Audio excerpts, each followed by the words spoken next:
ফাতেমা রে, ও ফাতেমা, আমি তোমার কাছে একটা খবর জানাইতে চাই। ও আব্বাজান, আপনি কি খবর জানাইবেন? আপনার কাছে জানতে চাই। মাইয়ারা তো বাবারে বেশি ভালোবাসে, ছেলেরা মারে বেশি ভালোবাসে। ফাতেমা চোখের পানি ছেড়ে কয়, বাবা, ও বাবা, আপনি কি বলবেন বলেন না রে আব্বা। এতদিন হয়ে গেছে, আপনি তো আমারে কোনো কথাও বলেন না। অসুস্থ অবস্থায় আপনি আপনার হুজরা মুবারকের মধ্যে শুয়ে থাকেন। আমার দয়াল নবী কয়, রে জগৎবাসী, আমি যখন অসুস্থ অবস্থায় আমার হুজরা মুবারকের মধ্যে শুয়েছিলাম, আমার আল্লাহর নবী বলেছেন, মা বাইনা বাইতি ওয়া মিম্বারি রওজাতুম মির রিয়াদিল জান্নাহ। নবীর রওজা থেকে নবীর ঘর পর্যন্ত এটা জান্নাতের একটা টুকরা।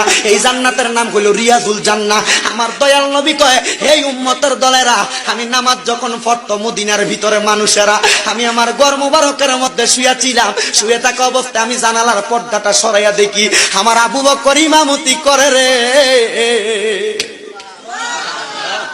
আমি নবী চোখের পানিগুলা পালায়া কই, ফাতেমা রে, আমি নবী তো এই ইসলামটার লাগা কষ্ট করছিলাম, দেখছুনি নামাজের সময় হইয়া গেছে রে। আমার মুসল্লিরা আমি নবীর অপেক্ষা না কইরা সময় চলে যায়, তারা নামাজ পড়তাছে।